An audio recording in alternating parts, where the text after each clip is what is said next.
Você já perdeu o sono antes de um jogo do Brasil? Já ficou de mau humor o dia inteiro depois de uma derrota? Já xingou o árbitro, o técnico, o VAR, o gramado e talvez até o seu próprio sofá? Então você precisa ouvir o que Marco Aurélio tinha a dizer sobre isso. E olha, ele comandava um império. Lidava com guerras, traições, pragas. E ainda assim escrevia, toda manhã, sobre como manter a cabeça no lugar quando o mundo desmorona. Se ele estivesse vivo hoje, ia assistir à Copa. E ia reagir de um jeito completamente diferente de todo mundo. Se você curte filosofia prática e conteúdo que faz você pensar diferente, se inscreve no canal agora e ativa o sino. E curte o vídeo, isso ajuda muito o canal a crescer. Parte 1. O Brasil e a emoção que paralisa. Copa do Mundo no Brasil não é esporte. É religião. É identidade nacional. É trauma coletivo. 1950, Maracanazo. 2014, o 7-1. Datas que ficaram gravadas na memória de gerações inteiras. Pessoas que choraram como se tivessem perdido algo real. E em certo sentido, perderam, porque apostaram sua felicidade num resultado que nunca estava nas suas mãos. Esse é exatamente o problema que os estoicos identificaram 2000 anos atrás. Não é o jogo que te faz sofrer. É o quanto você colocou de si mesmo num resultado que não controla. E isso vale para a Copa, para a carreira, para relacionamento, para qualquer coisa. Mas hoje vamos falar de futebol, porque Copa do Mundo é o laboratório perfeito para entender como a mente humana funciona quando está sob pressão emocional máxima. Parte 2. A dicotomia do controle no campo. Epicteto tinha um conceito central que atravessa toda a filosofia estoica. Ele chamava de dicotomia do controle. A divisão entre o que depende de você e o que não depende. Depende de você, seus pensamentos, suas ações, seu esforço, sua preparação, sua atitude. Não depende de você, o resultado, o árbitro, a sorte, o gramado, a chuva, o joelho do centroavante, o VAR. Agora aplica isso ao futebol. O jogador estoico entra em campo com um único objetivo, dar o melhor de si dentro do que controla. Treinou. Dormiu bem. Está concentrado. Executou o plano. O resto, a bola que toca no travessão, o pênalti que o árbitro não marca, não está na sua lista. Isso não significa indiferença. Significa foco cirúrgico. Sabe qual jogador você já viu assim? Aquele que erra um gol incrível, dá de ombros, e volta a jogar como se nada tivesse acontecido. A torcida enlouquece. Ele segue. Porque ele sabe, racionalmente, que se abalar não vai mudar o placar. Isso não é frieza. É treinamento mental de alto nível. É estoicismo puro. Parte 3. Marcos Aurélio escalaria quem? Agora vamos fazer um experimento mental divertido. Se Marco Aurélio fosse técnico da seleção brasileira, o que ele priorizaria? Talvez você espere que eu diga talento. Habilidade e técnica. O melhor 11. Mas Marco Aurélio escrevia nas Meditações sobre algo diferente: caráter. Virtude. A capacidade de agir bem sob pressão extrema. Ele escalaria o jogador que mantém o foco quando o estádio inteiro está contra. Que não se desequilibra quando leva uma pancada desleal. Que não joga para a câmera, joga pelo time. Existe uma palavra estoica para isso: apatia. Que não significa apatia no sentido moderno. Significa ausência de paixões destrutivas. A ausência de reação automática, impulsiva, que te faz perder o controle. O jogador que entra em pânico num pênalti decisivo não perdeu porque é fraco. Perdeu porque não treinou a mente tanto quanto treinou o chute. Os estoicos diriam que esse é o treino mais importante. E é o que quase nenhum atleta faz de verdade. Parte 4. O 7-1 pela lente estoica. Vamos encarar o assunto mais doloroso do futebol brasileiro moderno. 7-1. Alemanha. Belo Horizonte. 2014. O que um estoico diria sobre aquela noite? Primeiro, o passado é imutável. Tudo o que aconteceu pertence ao domínio do que não está sob seu controle agora. Sofrer pelo 7-1 em 2024 é desperdiçar energia num fantasma. Segundo, o fracasso tem informação. Sêneca escreveu que os obstáculos revelam o que somos. O 7-1 revelou falhas de preparação, de liderança, de pressão psicológica. Um estoico não olharia para aquela derrota com vergonha, olharia com curiosidade clínica. O que posso aprender? Terceiro, a narrativa que você conta importa. A torcida brasileira transformou o 7-1 num trauma nacional. Os estoicos diriam que o evento foi neutro. O que não foi neutro foi a interpretação coletiva. Uma nação inteira decidiu, inconscientemente, que aquela derrota significava algo sobre sua identidade. E isso é perigoso. Porque quando você cola sua identidade num resultado, uma derrota não é só uma derrota. É uma ameaça existencial. Os estoicos passavam a vida inteira descolando identidade de resultado. Porque sabiam que um dia o resultado ia ser ruim. E que nessa hora, quem tinha identidade colada ia desmoronar junto. Agora vamos sair do campo e entrar na sua sala. Como um estoico assiste à Copa do Mundo? Ele torce? Sim. Os estoicos não eram pedras. Sêneca escrevia sobre alegria, amizade, celebração.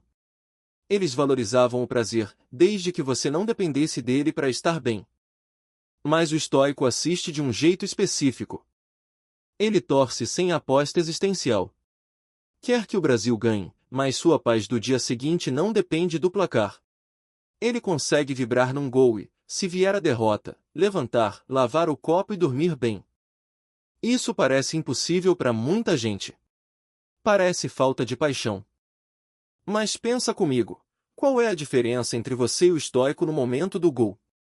Nenhuma. Os dois gritam. Os dois comemoram. A diferença aparece na derrota. Enquanto você fica ruminando por horas, ou dias, o estoico processa, aceita o que não pode mudar, e segue. Qual dos dois aproveitou mais a Copa no final das contas? Parte 6. Premeditatio malorum. E se o Brasil perder? Os estoicos tinham um exercício chamado Premeditatio malorum, a premeditação dos males. Antes de um evento importante, você visualiza o pior cenário. Não para ser pessimista, mas para chegar no evento preparado emocionalmente. Aplica isso à Copa. Antes do jogo do Brasil, o estoico se pergunta: e se perder? O que acontece de verdade? A vida continua. O sol nasce amanhã. Minha família está bem. Meu trabalho existe.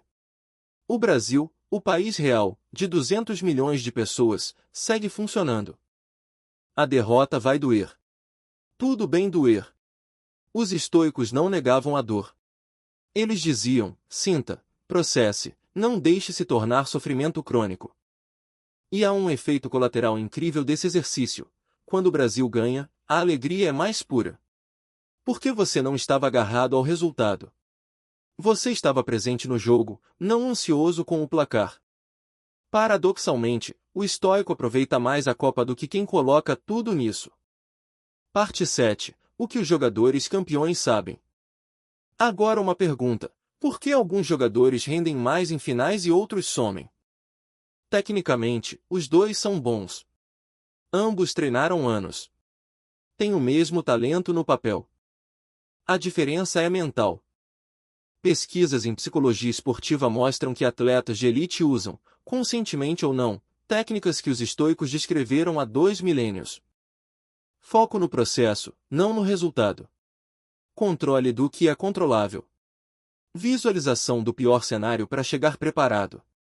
Rotinas que ancoram a mente no presente. Ronaldo, não o fenômeno, o CR7, é famoso pela obsessão com preparação. Sono, alimentação, treino físico e mental. Ele controla o que pode controlar ao extremo. E quando chega a hora do jogo, entrega o processo. O resultado vem como consequência. Isso é estoicismo aplicado ao esporte profissional. Sem saber o nome, os maiores atletas do mundo praticam o que Epicteto ensinava no século I. Parte 8. Brasil, identidade e o perigo da Copa. Aqui preciso tocar num ponto difícil. O Brasil tem uma relação com a Copa que vai além do esporte. A seleção virou símbolo de identidade nacional. Quando ela vai bem, o Brasil inteiro parece mais feliz. Quando vai mal, o país entra num luto coletivo. Os estoicos olhariam para isso com preocupação. Não porque futebol seja ruim, mas porque quando uma nação inteira delega sua autoestima coletiva a 11 jogadores num campo, ela se torna vulnerável de uma forma muito profunda. Marco Aurélio governava um império e ainda assim escrevia que não podia permitir que os eventos externos definissem seu estado interno. Imagina ele lendo que 200 milhões de pessoas acordam felizes ou deprimidas dependendo de um placar. Ele diria, isso é escravidão. Sofisticada, festiva, com bandeirinha, mas escravidão. A Copa pode e deve ser alegria, encontro, celebração cultural. O problema não é a paixão, é a dependência. E a linha entre os dois é mais tênue do que parece. Parte 9. 5 práticas estoicas para a próxima Copa. Vamos ao prático. O que você pode fazer diferente? Primeira prática, o contrato antes do jogo. Antes de assistir, escreve numa folha, vou torcer com tudo. Se perder, vou sentir. E não vou deixar isso estragar meu dia seguinte. É um contrato com você mesmo. Parece bobo. Funciona. Segunda prática, foco no que os jogadores controlam. Durante o jogo, em vez de xingar o árbitro, observa o esforço, a movimentação, a estratégia.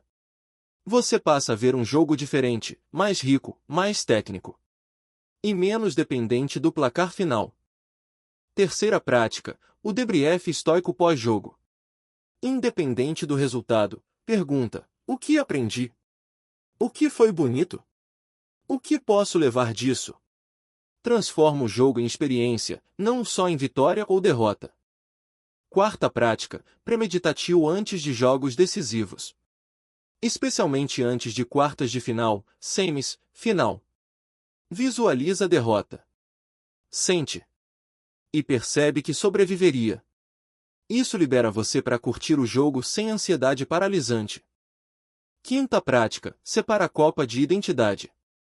Você não é o Brasil da Copa. Você é você. Com família, projeto de vida, valores, história. O Brasil pode perder na primeira fase, e sua vida continua valendo a pena. Essa separação não diminui a paixão. Protege você dela. Parte 10. A frase que fecha tudo. Epicteto disse uma coisa simples que resume tudo isso. Não são os eventos que perturbam os homens, mas as opiniões que têm sobre os eventos. A Copa vai acontecer. Os jogos vão acontecer. Gols, pênaltis, VAR polêmico, árbitro que erra, favorito que cai, zebra que passa de fase. Nada disso está no seu controle. O que está no seu controle é como você vai receber cada momento. Com pânico ou com presença. Com dependência ou com paixão leve. Com identidade colada no placar ou com a clareza de que você é muito maior do que qualquer resultado. Torça pelo Brasil com tudo que você tem. Grite o gol. Chore se precisar. Comemore nas ruas. Só não deixe que 11 jogadores num campo tenham o poder de definir quem você é. Isso os estoicos sabiam. E 2000 anos depois, ainda precisamos aprender. Se esse vídeo te fez pensar diferente sobre Copa, ou sobre qualquer coisa da vida, deixa o like agora. Ajuda demais o canal a levar esse conteúdo para mais gente. E se inscreve no canal se ainda não fez isso. Novo vídeo toda semana com filosofia que você consegue usar de verdade. Até o próximo. Tubnail.